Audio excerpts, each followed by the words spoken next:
National Child Protection Week webinar series. Today's webinar, every child and young person deserves to learn what respectful relationships look like for them. How do we make this happen? I'm Lisa Waters. I am the Deputy CEO at NAPCAN, but I'd like to start by acknowledging and paying my respect to the traditional custodians of the beautiful land where I am today. I'm on Anouin country, but I'd also like to acknowledge the fellow nations of the Gumbaynggirr, the Kamilaroi and Dungari, and pay my respects to their elders past, present and future. I'd like to acknowledge the elders past, present and future for many of the lands that you might be watching from today, and welcome all Aboriginal and Torres Strait Islander people who are logged on. It'd be nice to see in the chat function which lands other people are logging on from today. So if you'd like to share that, I'd be interested to see. It's also really important to acknowledge children this week and all weeks, because children in communities is where culture will live on. NAPCAN is very fortunate to work across this beautiful nation, and as part of that, we're always very mindful of the devastating impacts of colonisation on Aboriginal and Torres Strait Islander people and communities. So now, a little bit of housekeeping. If you're not familiar with GoToWebinars, you've had a very different last 2 years to me. The control panel is on the right-hand side of the screen. If you have any technical issues, please ring or email one of our staff members. Their contact details will be in the chat function. You're in listen-only mode. You can't turn your microphone or your cameras on, so just sit back and listen. And there's a function down the bottom that says question function that's enabled. We'd love you to send through some questions for the panelists today. There's currently increasing as I'm looking at it, but nearly 350 people online. So if you can send those questions through, that'd be great. The webinar is going to be recorded and we'll post it on our website, and we'll also send out the links and handouts in an email to you. Just some of the topics that we're going to talk about and the content that we'll cover in today's session may be a bit sensitive or difficult or upsetting. So please look out for yourself, and remember, it's okay to switch off or step away from the webinar if you need to. Nobody will know if you've stepped away, and it's important to look after yourself while participating in these discussions. We'll also post some contact details of services and helplines that are available for the support in the question box. I'm just having a look. There's people from New South Wales, there's people from Queensland, the Northern Territory. Thank you for sharing that. This year's National Child Protection Week theme states that every child in every community needs a fair go. The theme speaks for itself. If you want to find out more about the theme, though, you can have a look at the link in the chat box. This year, the conversations we have are in the shade of this ongoing COVID-19 pandemic. The impacts of this will be seen for years to come. So today we just need to acknowledge that there is a much greater need for us to come together as a community and support children and young people and their families in any way that we can. We need to band together and emerge from these challenges in a way that allows us to centre the wellbeing and safety of our children and young people more than we ever have before. We've all become so good at pivoting because of COVID. In our original plan for this webinar, we were hoping to have a live session so that we could hear children and young people's voices on this topic. So often in this space, we talk to children and young people about what adults think they want us to talk about. But sometimes there's a bit of a disconnect between what kids want to talk about and what adults want to talk about. Hopefully we can pick those, we can make this happen next year and pick up on the importance of kids' voices in conversations involving them. So for now, I'd like to introduce Tasha Lorton. She's the manager and founder of Talk Revolution. Tasha was really welcoming when we reached out to her, and also quite relieved that someone wanted to collaborate in this space. So welcome, Tasha. Thank you, Lisa. Thanks for having me. Look, Tasha, if you could just give us a little bit of an overview about what Talk Revolution is and how and why it came about. Sure. Well, Talk Revolution basically exists because I felt that there was a gap when it came to bringing in the voices of young people around anything to do with what we seem to be referring to constantly as respectful relationships, but obviously that includes a whole gamut of things: power, gender, race, respect. And I have 2 teenagers. I grew up in a pretty dysfunctional home myself. There was a lot of addiction. There was a lot of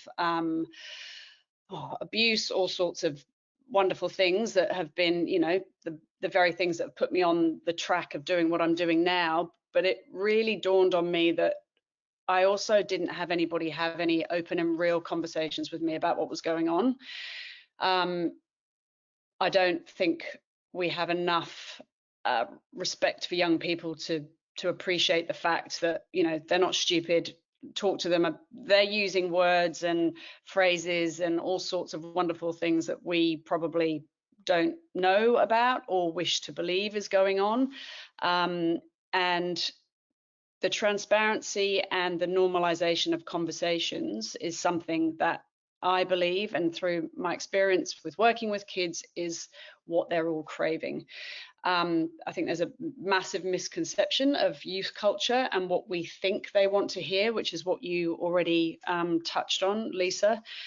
And as much as we keep changing and bringing in new curriculums, or we're still, I believe, not actually bringing in the voices of the young people enough to hear what it is that they want to talk about. So that's one of the things that you've been quite successful in doing, though. Was it complicated? You have included the voices of children and young people in the development of some of your resources. It's only as complicated as you want to make it. Like, you want to talk, they want to talk about sex, they want to talk about pleasure, they want to talk about, you know, what does it mean if I'm a 15-year-old girl and I have a sexual relationship with an 18-year-old girl, and then we're drunk, but one of them, the 18-year-old, then calls rape on the 15-year-old. Like, that's the kind of conversation they want to have. Okay, well, let's have that conversation. That's the stuff that's going on. Let's talk about what that actually means. And can I take you back a step, Tasha, and say, how do you know that's the conversation that they want to have?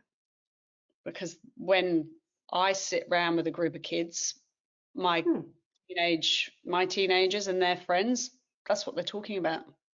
Like, yeah, so I think that's what I'm trying to say. It's not overly complicated. Young people actually do want to talk about this if we give them a platform to have those discussions. Is that your experience? 100%. If we don't make it weird, then it's not weird for them. If we make it all stigma, can't talk about this, shouldn't talk about that, then they're going, well, all right, I'm going to go and find someone who will talk to me about it. And then, you know, you don't always have people who are as switched on about this stuff, and they are going to go to their peers and they will have the conversations. And as a parent, you are just as qualified, if not more qualified, than someone who's gone to university and studied all sorts of, like, you're qualified because it's a conversation with your child. So have that conversation and start them early. So can you tell us a little bit about the resources that you developed? So they're aimed at kids in years 5 through to 10. They cover 8 different topics: alcohol, drugs, eating disorders, gender-based violence, periods, sex, sexuality, and suicide and self-harm. They are video-based. They have kids in the videos delivering the content, and they're supported by lesson plans and activities. This is for the schools that have been written by HPE teachers, PDHP teachers. And then there's a parent version as well. So, because the other part is, you know, who's actually responsible for these conversations? It's a community. Yeah. It's not one or the other. Yeah, so you're saying it's, sorry to cut you off there, you're saying it's a community responsibility. But one of the things that we hear, and I know we've talked about it, is that parents often find it hard to have these conversations. So can you give us any of your insight around this, and any, just talk about the resources that you've developed for parents? Parents are nervous, right. there is no one to blame in why this isn't going the way that it could or should be going. Like, there's lots of reasons, there's lots of, you can throw patriarchy in there, you can start blaming, I don't know, years of oppression or whatever. The point, like, that's totally irrelevant, because in actual fact, it's all about educating yourself on the things that the kids want to talk about. And once, you can't blame people for not having conversations if they haven't been educated on the conversations, right? So kids are there to have them, and they're open and they're willing, but if the adults don't feel comfortable and the adults haven't had the support they've needed, or they've been, role modeled or modeled something else that they've learnt, then they've got to unpack their shame, stigma, trauma, whatever, in order to feel okay with talking to their kids about it. So I guess with the resources with Talk Revolution, it's just to genuinely give parents and carers and anybody else who's got some sort of responsibility for kids the confidence to be able to have the conversation. Because once you actually start to have them, and that the right language to use, what happens if somebody, I don't know, reports something that you don't feel comfortable with, and who to then talk to about that. Once you have all the tools, then it makes the conversations a lot easier, I think, as well. So I know that you run a number of workshops for parents to have some of those conversations. Can you give us some of some of the inside knowledge of the things that you might discuss? Because I'm sure that there's a lot of people online that go, so how do we start those conversations? Because often parents and workers, community, teachers, we're reluctant to have conversations with young people around sex. Yeah, and I think, again, that you start by having to look at yourself and why you're feeling that. Like, where does that come from? Understanding that by having a conversation, and I don't want to step into Sammy's territory too much here, so the having the conversation early and often, and I feel like there's a lot in there that's common sense. I think there's a lot in there that's you're the person to know your child. That's the other bit. It's like, you're the parent, you actually know them better than anyone else. Like, you'll know if it's the right time, you'll know if it's not the right time, you'll know whether or not to push a conversation. Or the best, when you're talking to your kid about stuff, it's never making it about them as well. It's always a broader context. A story is always a brilliant way to have a conversation, or asking questions, getting curious. Kids spent a lot of time being told to listen, and that needs to flip in order to actually understand more about them and what it is that they are experiencing and need to hear. So listening better, asking more questions, a lot about feeling as well. Like, how do things make you feel when you hear stuff, see stuff? It's just, I don't mean to belittle it, because I get that it is hard for people, but I just think, if you back yourself, I'm not any different to anybody else. I'm a mum that's got 2 kids. Yes, I am comfortable about talking about a lot of topics, but if I can talk to people. How long did it take to develop this? Like, from the time that you had this idea that you needed to create some resources, how long did it take? What was the process involved in that? Well, it was a long process, because I wanted to make sure it was right. I wanted to make sure that it had parent input, it had teacher input, it had child input, expert input, all the inputs. So it's taken took about 3 years in total to put it all together.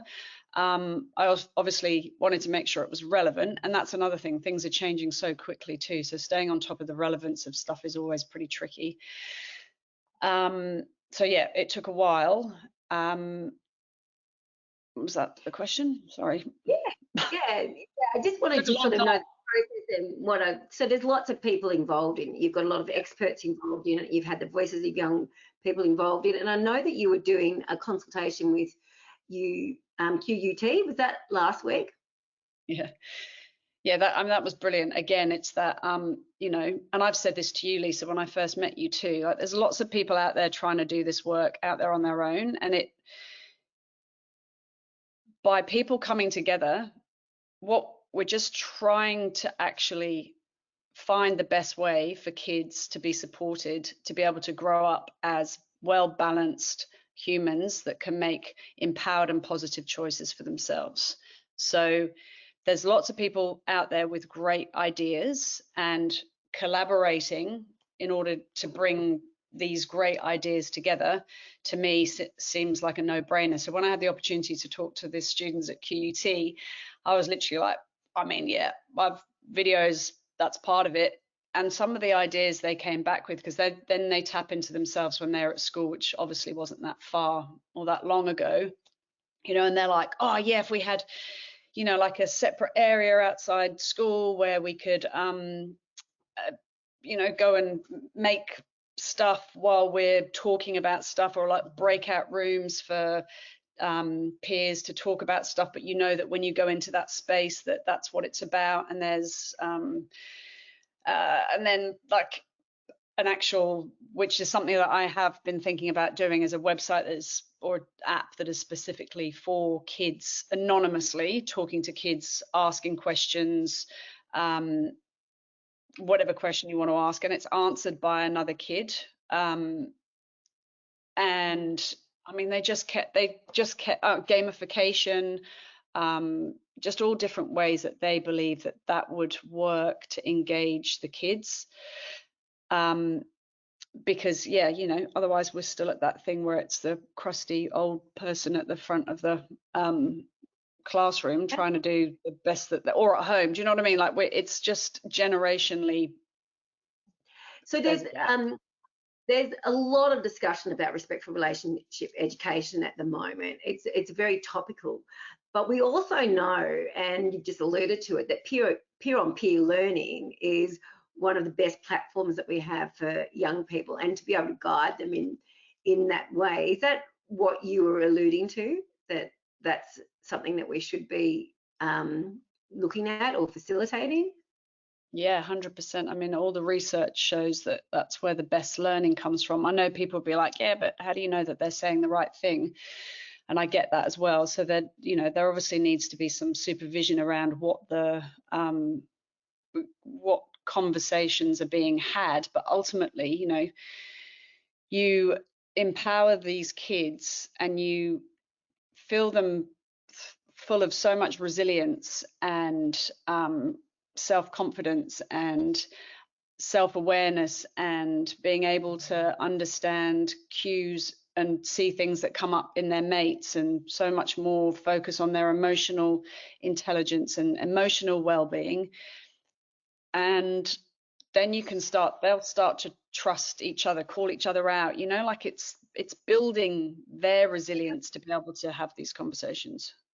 Because they're having the conversations, aren't they? Oh, I've got an interesting question from the audience here, and it says, it seems that we're still at a point of how do we have these conversations, wondering why, and needing to work on ourselves as adults to be able to be open to these conversations. And they're saying, we're interested in, why do you think adults are so behind in this space? You got a view on that? I just think it's intergenerational, systemic, you know,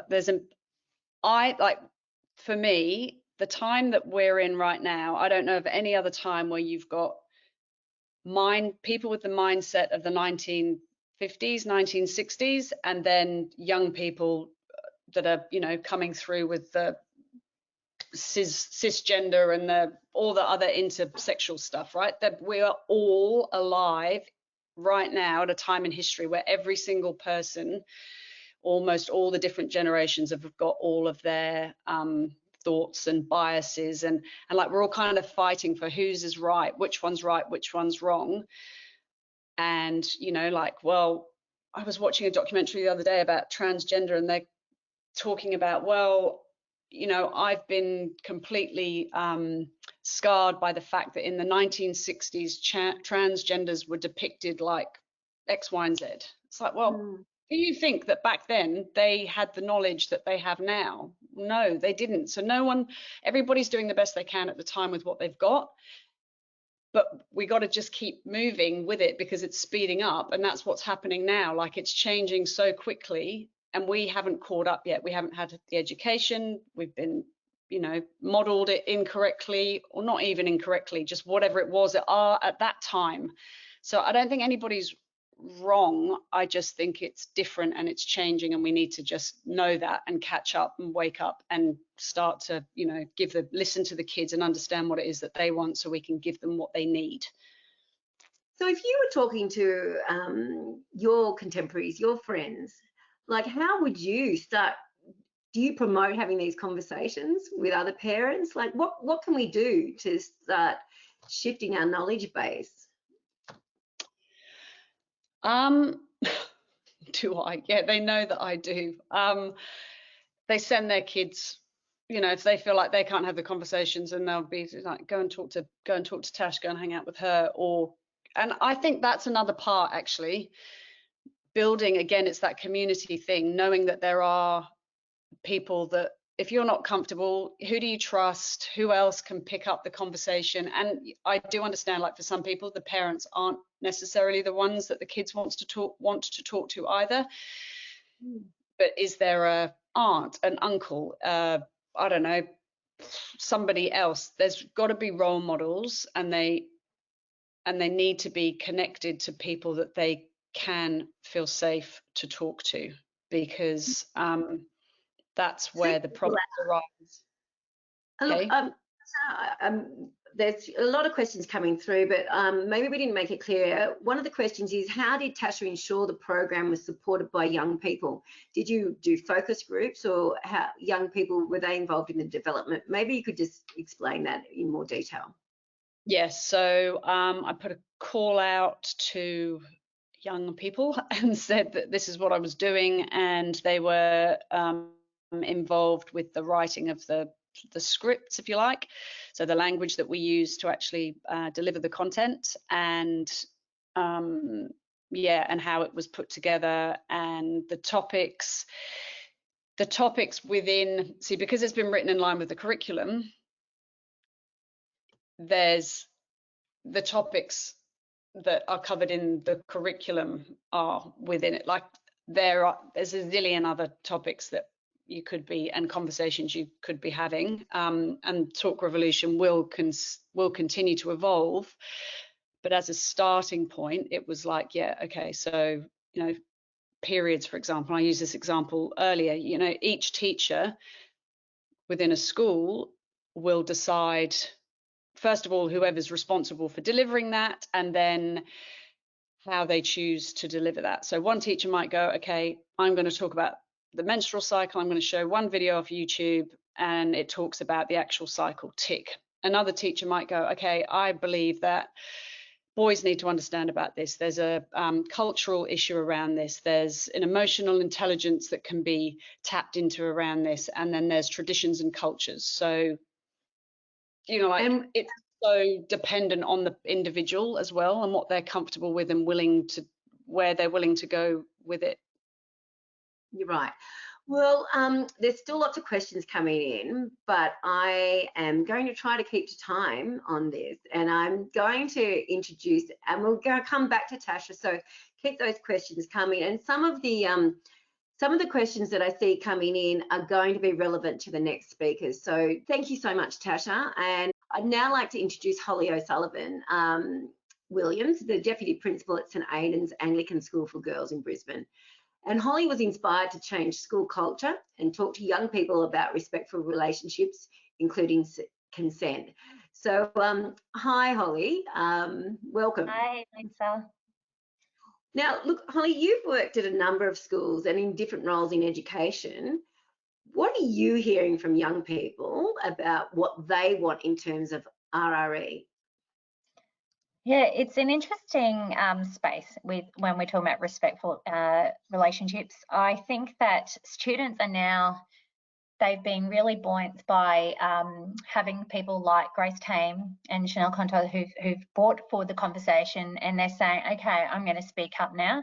So I think that the conversation, what I'm hearing from young people is a lot of girls feel like consent, they understand what consent education is, and this is, I can only talk from this school experience and also from my 16-year-old son and his peers as well, but it seems to be consent. Okay, they seem to understand most parts of it, but what they want to know more about is the law, and they want to know about if something happens. So I've put in all of these measures in place, and I've said no to this and no to that, and I've actually put barriers in place as well and blocked people, whatever it may be.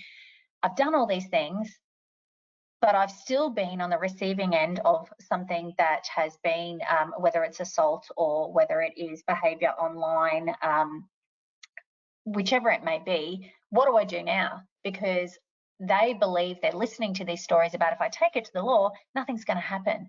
So they just want to know more about the law. And they also want those respectful relationships to include things like those engaging of relationships. How does that work? So they're even talking about things like pleasure. They want to know, hang on, there's a bigger picture here, and what does that look like? So, and one of the questions from the audience for Tasha, but I think this flows into something that I think you're quite well placed to answer, is do you find you have much resistance from schools or parents, especially from a faith-based school where you work, having some of these conversations, and how do you make the two align, and how do you get around having some of those conversations or getting them into the curriculum? Yeah, I think look, our principal is amazing. She has worked in all boys schools and all girls school now, and so she is very open to having student voice. It's a big part of our school. So in that place, we find ourselves that we want to be proactive in terms of respectful relationships with our students, but we understand too that we have to be reactive in terms of what we do in our SEL program. So that's our social emotional learning program.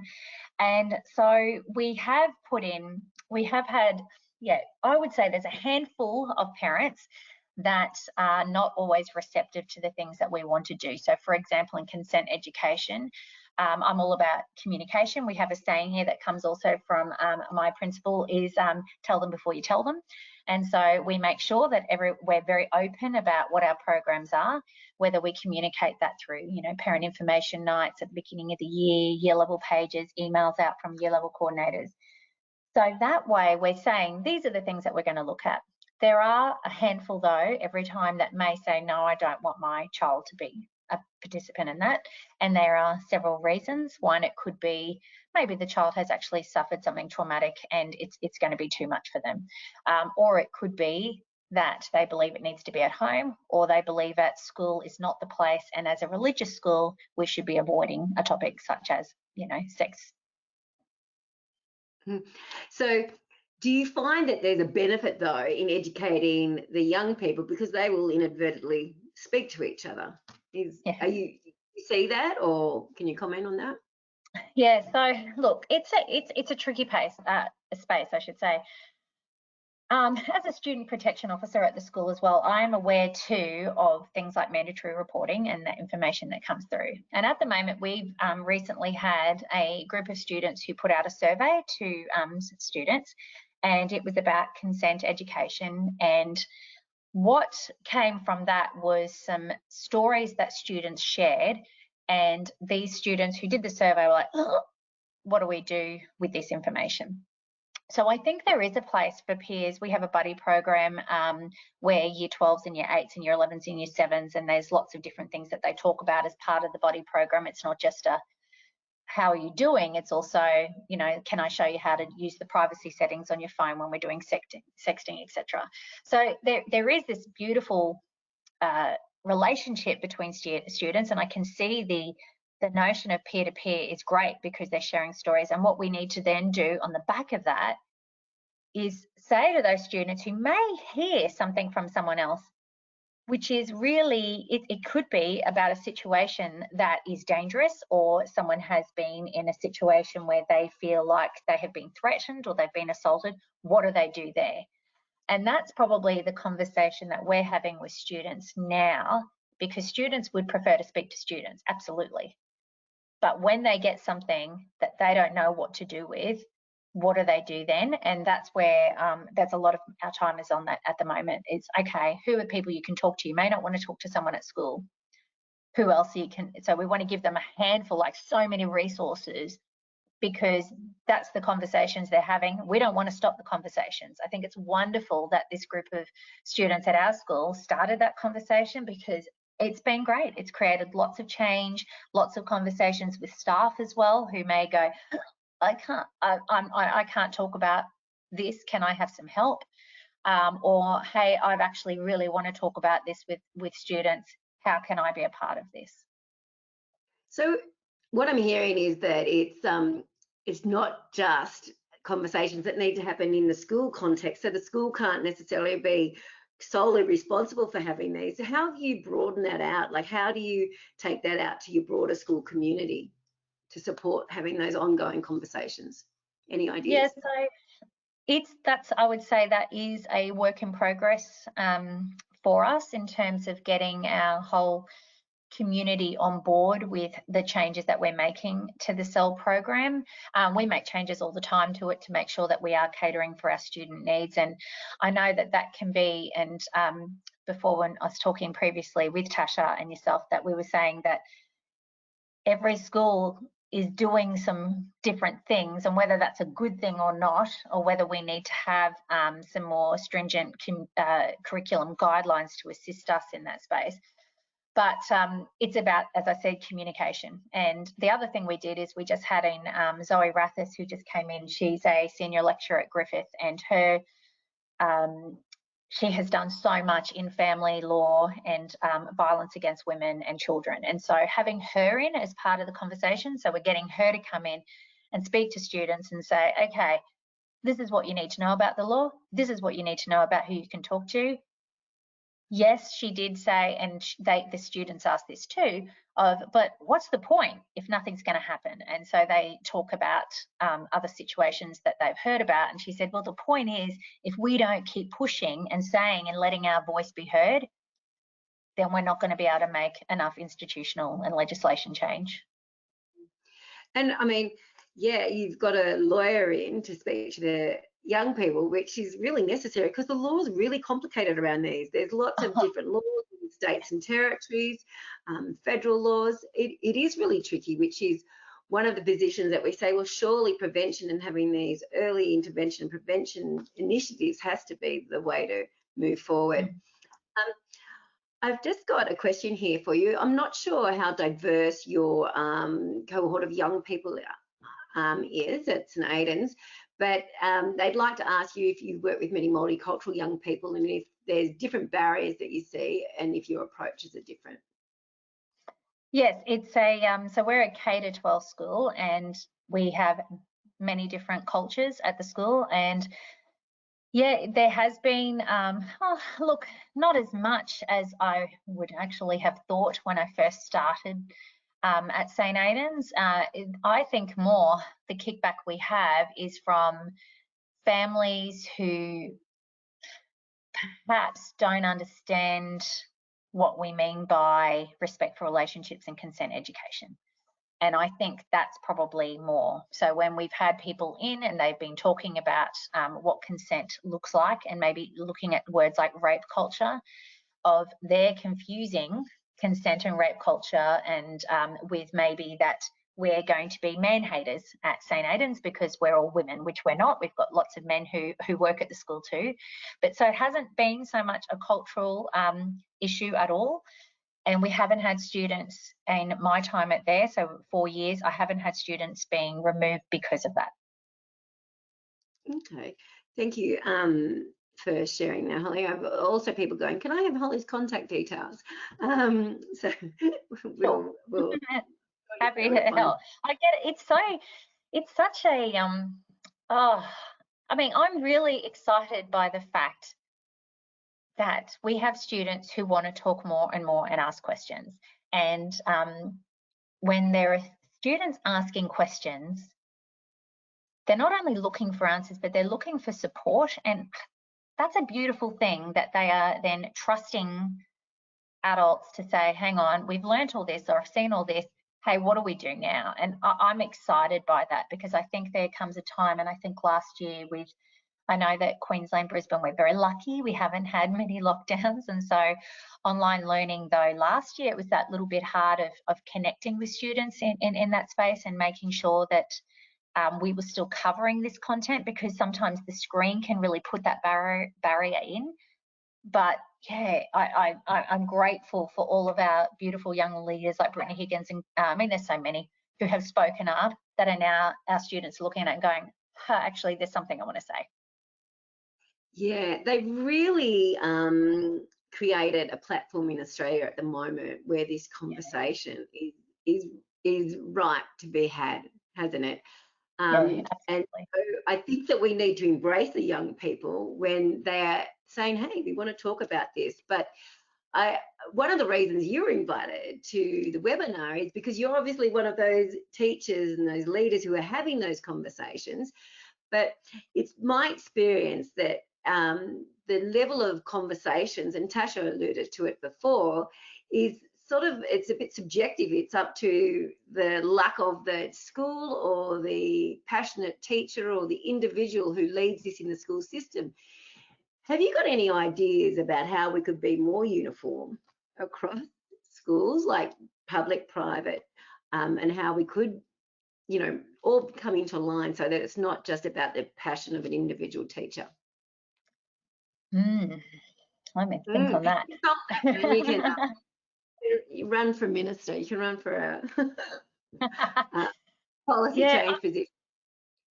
I think that I've got two thoughts on it, because I do think that schools have, you know, different students. My husband's in education as well, in a really similar position, very different school, co-ed school, and a larger school, and different. And I think that, I mean, we have conversations like this quite a bit at home, working out, oh, what are you doing? And I'm like, oh, no, that's not going to work. And he's like, oh, what are you doing? No way.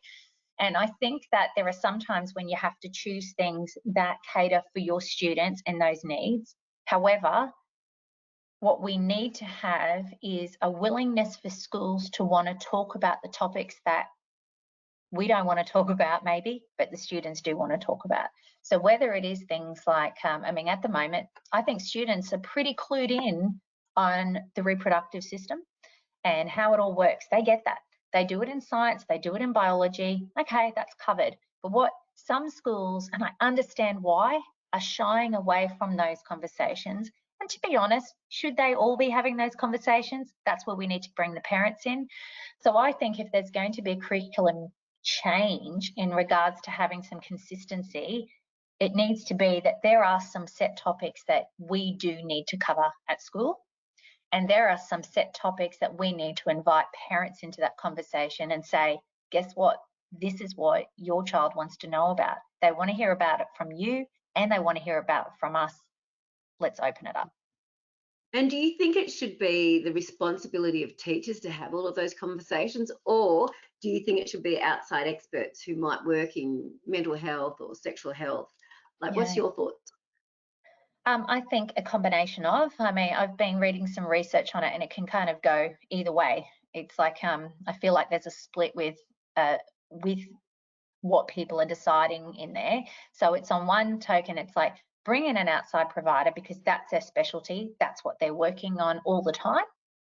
But then on the other side, it's like, but, you know, if you've got the teachers and they've already built this trust with the students, then that's going to be great. So I think it needs to be a combination of both. So, for example, having, you know, Zoe come in and speak to the year 11s in this case, and she's coming back again to speak to the year 10s. With her, she might have that initial conversation. She is the person who has that knowledge about the law. Absolutely bring her in. But the conversation can't stop there. It's got to keep going. There needs to be time for questions and reflection and working out what those next steps are. And that's the same with any person who has a specialty in this, like what Tasha was saying, like having someone like Tasha a part of that conversation because that's her specialty. Yeah, and I think that we need to have lots of tools in our toolkit, basically, to be responsive to the needs of what the young people are actually asking us and what they need. And some teachers might have a really easy fit, some mightn't. But yeah, and I guess there needs to be that flexibility. I can't believe that went so quickly, and now I need to move on to the next speaker. But keep the questions coming through, because we're going to move, and we'll hear a bit more from Holly at the end. But I'm going to introduce the next speaker. But thank you, Holly, for your insights. Thanks, Lisa.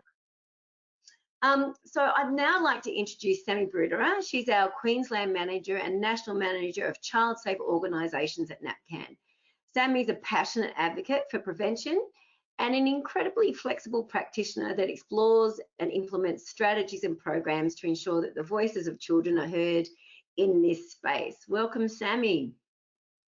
Thanks, Lisa. And hi, everyone. It's really great to see so many people joining in this important conversation. And thanks again, Lisa, for your acknowledgement earlier. And I just wanted to let everyone know that I'm lucky enough to be joining you from beautiful Quandamooka country today. Okay, well, thanks and welcome, Sammy. Look, Sammy, we've heard a lot about the need for adults to talk to children and young people. When should we be introducing ideas about consent to children? To put it really simply, it's the earlier the better, but it's never too late to start the conversation. So consent is a concept everyone needs to understand because it applies to situations that occur every day to everyone. So often we think about consent in terms of engaging in sexual activity or intimacy. However, consent is really about an agreement between people that they want to do something and they completely understand what they're agreeing to. So it's absolutely applies to sexual activity, but there is also consent in general and everyday settings. And if we think about everyday interactions such as agreeing to borrow something, letting your doctor examine you, taking photos, or hugging, picking up kids, we're constantly giving and receiving consent all the time to the point that we don't always think about it. So it's important that children have the opportunity to practice and learn from a very young age the communication skills on how to ask for consent. But it's also about how to hear and respect the answer, whatever that's going to be. So in starting these conversations early and providing opportunities for children to practice these skills, we're helping them build confidence and capacity and understanding regarding consent and respect for relationships and communication. And through normalising expectations about consent in everyday interactions, we're helping to build those foundations for children to navigate consent and relationships in different settings and stages of their development. So can you just tell me, like, what does that look like? So, you know, we often hear, what could we be saying to parents, like, if because we sort of, how do we normalise consent? Just in, you know, some day-to-day tips about how we might normalise that. I think picking up from what Tasha was talking about earlier, conversations are important. Something that all adults can do is to create opportunities that help kids learn about general consent or experience what it's like to give and receive consent.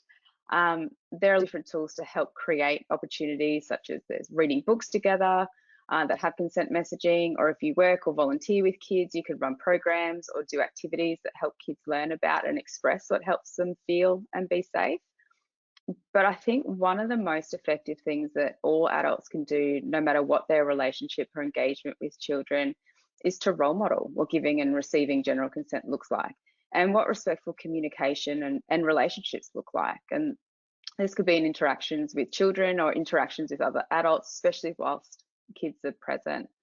So I think essentially we want to help children learn how to give consent by helping them figure out what they are and aren't okay with, and being confident enough to communicate it clearly, as well as them understanding it's okay to say yes or no or change their mind at any time. And we also want to help children to understand how to treat people respectfully by asking for consent and listening and respecting what their answers are. I'm going to throw you a bit of a curveball. So the Santa Claus, you know, that's, You can walk past like a Santa chair anytime and everyone's going, go and sit on Santa's leg, and you see all these little kids crying. Tell me what that could look like or how that could be different.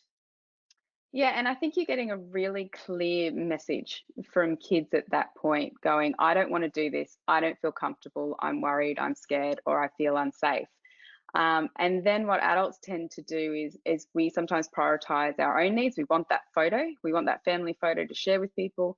We know that when kids get on Santa's lap, they might be okay. But the message essentially is what it's sending to kids is it doesn't matter what you're feeling if an adult is telling you to do something. And whilst parents and other adults generally have the best interests of kids at heart and aren't trying to hurt them and have no ill intent behind it, what it does is blurs boundaries for adults that don't have the best intentions. And it creates this normalized adults can do whatever they want to mean it doesn't matter if I say yes or no. Is that like, would that be the same sort of concept if like, oh, I don't want to kiss, you know, uncle or auntie such and such? Like, you know, what are we saying to children around that? Yeah, those it's pretty mixed messages. Like if you're looking at a lot of the programs coming through now, we're telling kids to listen to their body and we're telling them about body safety. But what we're not doing as adults is following up and respecting when they're giving us the answer we don't want to hear. And the problem with that is it becomes normal for kids to go, okay, well, I want to hear a yes. And if I don't hear a yes, a no means just convince me. So it's really important that we're respecting what children and young people are saying. And it's also really important that we're modeling that as well, of if kids are doing something with us that we're not liking, that we talk to them and provide that educational moment for them going, I'm telling you no, and this is what that means. So what are the consequences as you see them if we create a culture where we get children to override their instincts around asking, you know, saying, no, I don't want to do this. We get them to override that over a period of years. What is the outcome of that? I think it's less likely that kids are going to speak up because it becomes normal for people to do what they want to do when they want to do it to them. And as younger kids, that puts them at greater risk of being abused or getting hurt when they're younger. But it will bleed into their teenage and adult relationships as well, and their views around how they can and can't have access to people. So what you're saying, if I'm getting it right, is that you really got to give children agency from a young age. Yeah, definitely. And you were alluding to it before that there's some programs out there that can assist, or can you talk a little bit more about some of those type of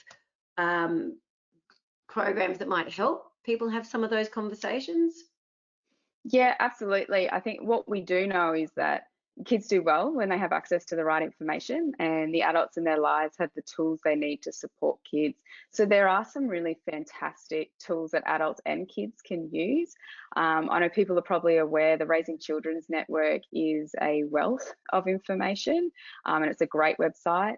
True Relationships is a really fantastic website as well to help people understand around development.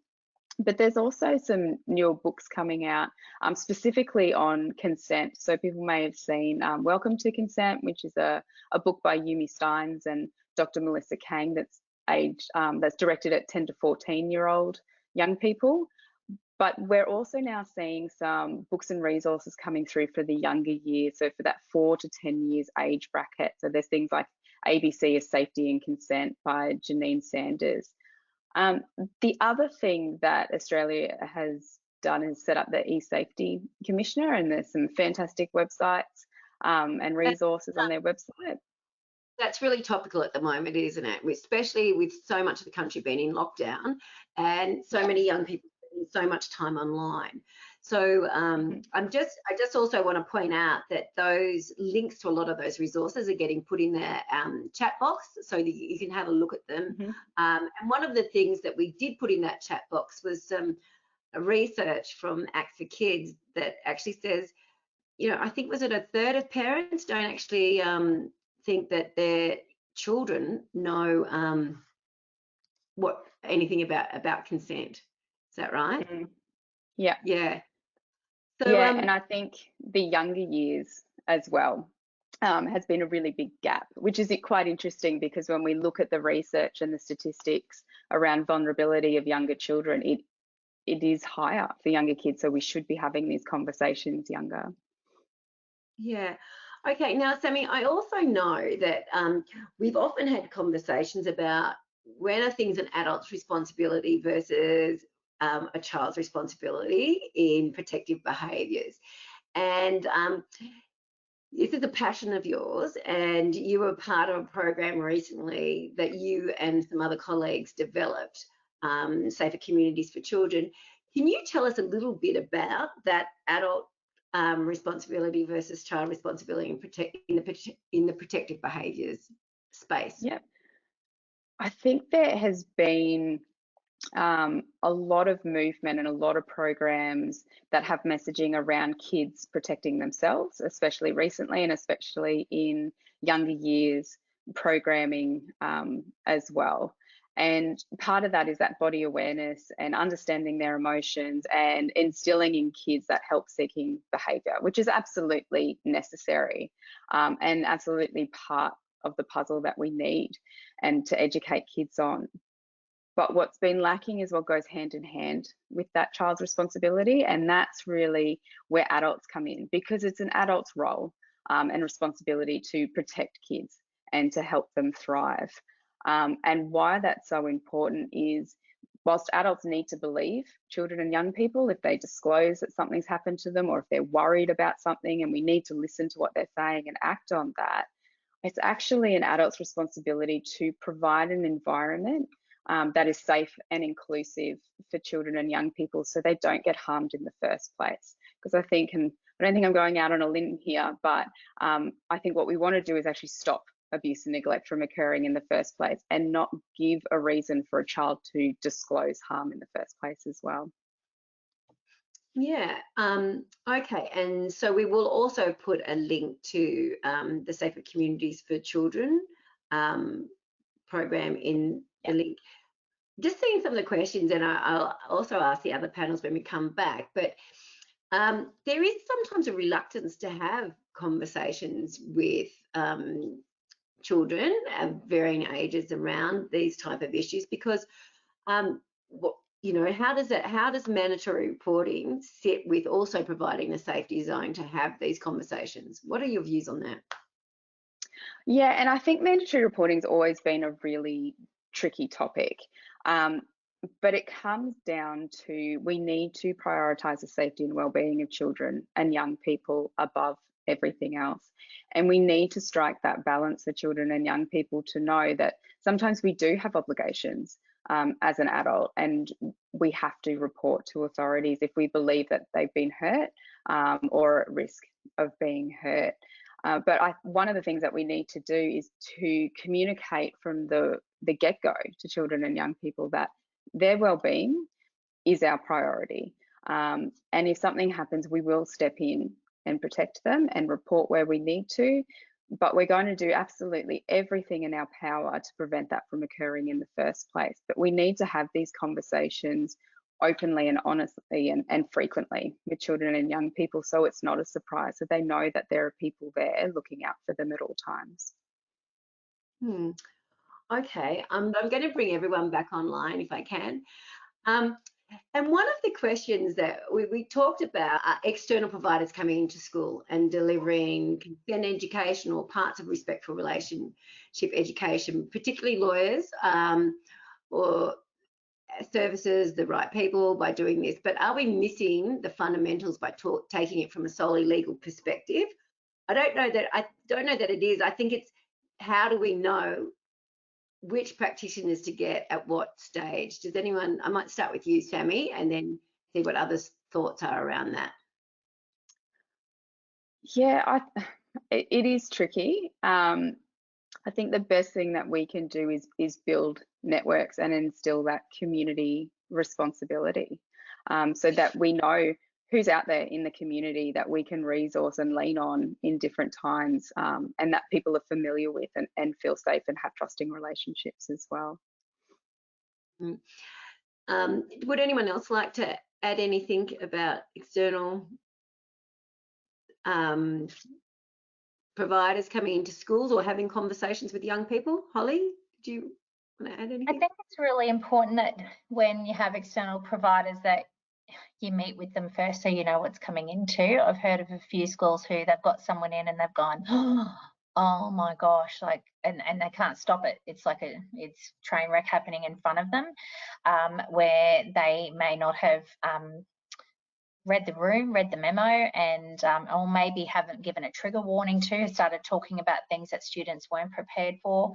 So I think it's meeting with those speakers first, making sure that there's really clear things that they're going to talk about, know what those topics are too, because when that speaker leaves, you need to be there to then answer any of those questions.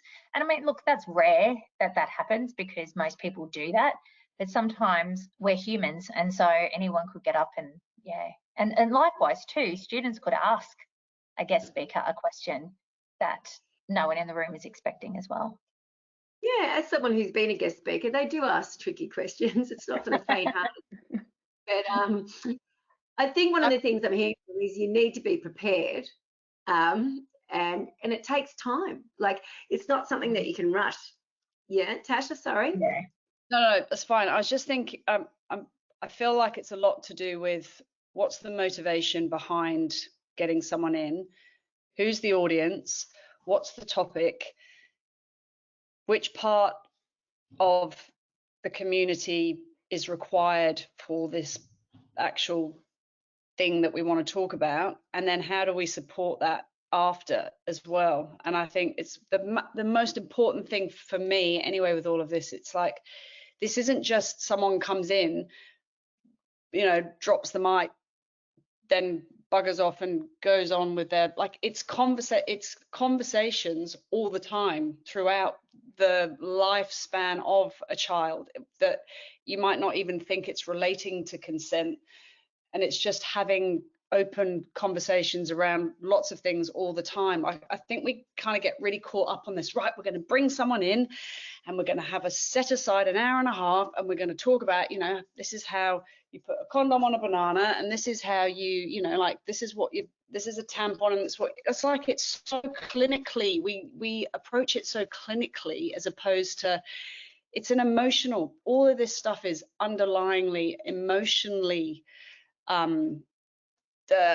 don't know what the word is, caught up. It's not just come in and have specific conversations about specific topics. And I like, think sorry, go on. There's practice in this space. It says that you need to scaffold, and I guess scaffold the learnings so that they're reinforced and those messages are reinforced, like any type of learning environment. But I think what Sammy was saying, we need to start some of those things young, and we need to give agency. And there was a lot of, and I think when we separate out consent or we separate out grooming, then we're at risk of having those not flowing. So I've just seen that some people are saying, but what about grooming? Do we educate children around grooming? I think it's got to be on that continuum. I'm just wondering what other people's views are around that. Sammy, would you like to start? Yeah, absolutely. I think we need to teach kids about grooming, and we need them to recognise those early warning signs, and build those networks of trusted adults that they can go to. But it's not just about teaching kids grooming and then thinking that they'll be okay, or will be reactive and wait for them to disclose. It's actually about then adults taking that step to look at the environment. Have they got a safe, inclusive, child-friendly, focused environment in place? Have we taken the steps to safeguard children and young people to prevent grooming from occurring in the first place? Yeah, I completely agree with you, Sammy. Completely agree, because there's no point in saying, okay, this is what grooming looks like, and this is what, these are the things that it's unless you've got all of those protective measures in place at the school in order to keep your eye on things, then you'll constantly be in a reactive position. So you have to be proactive with students and being willing to talk about all of these things. I mean, I'm conscious of the fact too that there are teachers, and I've been meeting with some beginning teachers who are at our school who feel like they have knowledge of curriculum, no knowledge of pastoral care. And they say that they don't feel like they've covered that enough. Not saying that they've got no knowledge, I shouldn't say that. I mean as in limited knowledge in practicing that at schools. And I think, therefore, if we're educating parents, we're educating students, we also have to educate teachers so that they also have some tools, because there are some teachers who students go and tell something to them and then they go, what do I do with that? And they're not sure what to do with it. So, yeah, I think that's got to be part of it as well. And I think that is, it can't be a standalone. You can't run a program and go, all right, kids are safe now. This is about changing cultures of organisations and communities and families as well around to prioritising children and young people. And it's about how then, if you're running a program in a school or a childcare or wherever you work or volunteer with kids, how are we communicating the messages out to parents and adults in the community as well, so they can be consistent with their messaging and strategies to help children and young people, and how are we actually communicating what children and young people want and need to feel and to be safe, so adults are doing the right thing when they're needed. Yeah. And how are we supporting the teachers once they've had the conversations as well? Yeah. Like, you know, what comes up for them from that? I'm the University of Canberra are next year piloting using Talk Revolution with their pre-service teachers, so that exactly that, they're getting the education before they even step foot into a classroom, because we did a study with them about how confident they felt about talking about all these topics. And like, you don't put your hand up to be a life coach, you're putting your hand up to be a teacher, to talk about, you know, and then depending on what school you fall into, which area is picking it up, whether it's PDHP, whether it's pastoral care, whether it's a school nurse, like it could, you don't know where it's going to fall. And they are really sensitive. It's a big responsibility. So teachers, if it's falling onto a lap of a teacher, 100% they need as much support around them as possible so that they feel confident to be able to deliver it, but also, you know, what happens after. And they need to have the buy-in of the parents and understand, like the parents need to understand that they've got to work together, and it's all happening not to kind of sensationalize and we're all going to just talk about sex. It's like, it's building resilience, it's empowering young people, it's helping young people to be able to make better decisions, to be able to support their own peers, to be able to call each other out on actions and stuff that they might see. Like, it's not just, oh, we're sensationalizing and we're going to just talk about rape culture and we're just going to talk about coercion and we're just going to talk about sex. Like, it's so layered, there's so many more layers to it. And I think when we all understand that it's a conversation about resilience and just creating decent humans, I think we can kind of like take the fear away around, oh my God, I'm going to say the wrong thing, or anyway, I should get off my soapbox, sorry. I think it's really, I think what you're highlighting is it's not a one size fits all, and it actually takes a lot of energy to have these conversations and figure out and localize and adapt them for the needs of the individual cohort of young people. And we've had lots of people in the questions talking about, do we need to adapt these and localize them for Aboriginal Torres Strait Island or different culturally, linguistically diverse groups? And yes, we do, because that's one of the problems we see with respectful relationship education. It does need to be localized. So, and I think, Sammy, when you were talking about the safer communities for children, that's exactly what you did with that project, because there was a gap. Is that right? Yeah, and it's still a program that we write. You know, my wonderful colleague in Northern Territory, Marin, and I had the absolute privilege to help develop this with consultation and input from many communities and organisations across the NT, because it was funded in NT. But even the program as it stands, the idea is that it's still not a one size fits all. We've got the basic concepts that are there. but we want communities to take the program, to do the planning and the implementation to make sure that it fits the needs of the kids that they're delivering it to and the communities and the adults there as well. Yeah. Holly or Tasha, did you want to add anything? Yeah, look, I was just thinking too of we have students who English is their second language, and that is another group of students who I'm conscious of either don't always understand. So we need to make sure that we're also allowing them to understand all of the little intricacies that we are talking about, because, and also if they have come from, and we have international students too who have never had that experience, and that kind of alludes to the question earlier that you asked me about whether we have culturally diverse students. We do. But the parents are very grateful for the most part for us teaching it rather than them having to, because they know that's why they come to Australia, is because they want that education that's really holistic. It's so important. There's just, every student needs to be to have that voice, and every student needs to be able to say too that they don't like what's happening. I think I was thinking while I was sitting here before, my son's at home today and he's 16, and look, he's cranky most of the time at the moment, and so I have to try really hard not to take offence. And it's the same at school. Sometimes you have students who say, I don't like the way that this is being taught, and I don't like the fact that this hasn't been taught, or this is being taught this way. And it's not taking offence to it, it's realising they're frustrated.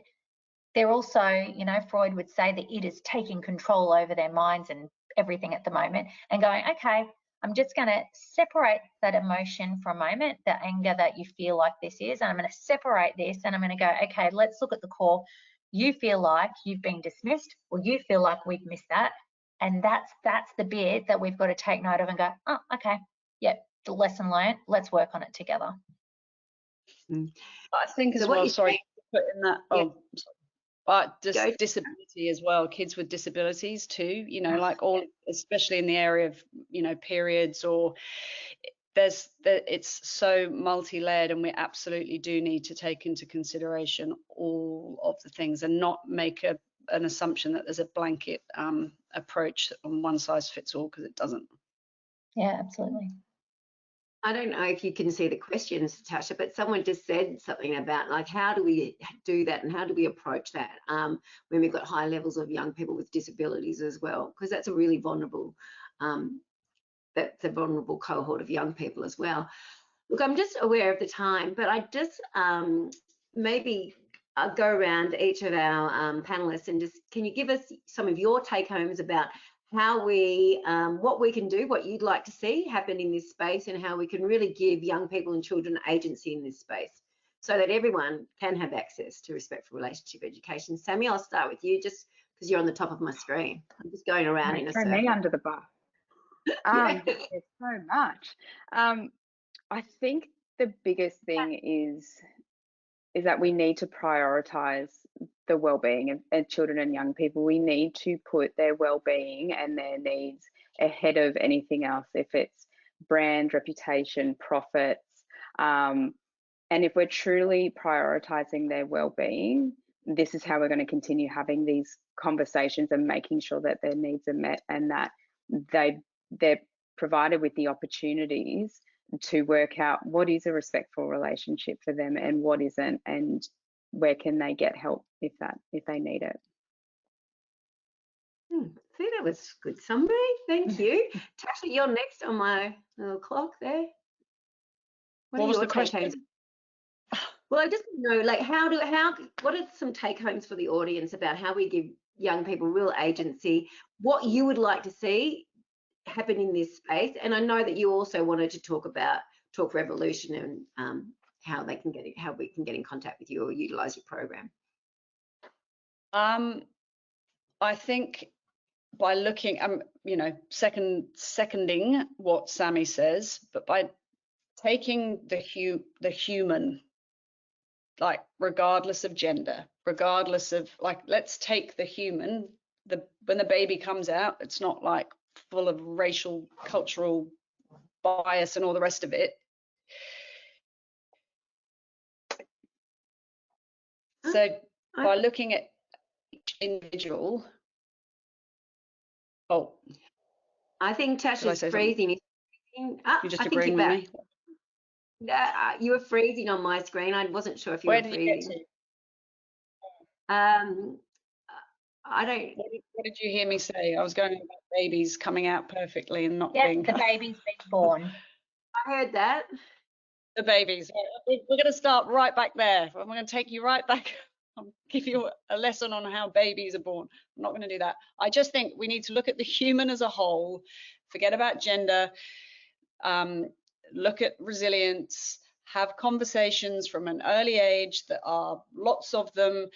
I think adults need to get way more comfortable with having these conversations, and they need to take responsibility for doing that, whatever that means. Go and educate yourself, go and see what you're uncomfortable about. I think being really aware, not shaming our kids, building on what you were saying, Sammy, around the, like going and hugging and sweaty Uncle Ted or whatever, and then not shaming them when they don't want to, because then on top of that, we're telling them to not listen to their guts, but then we're shaming them, so we're adding to the problem.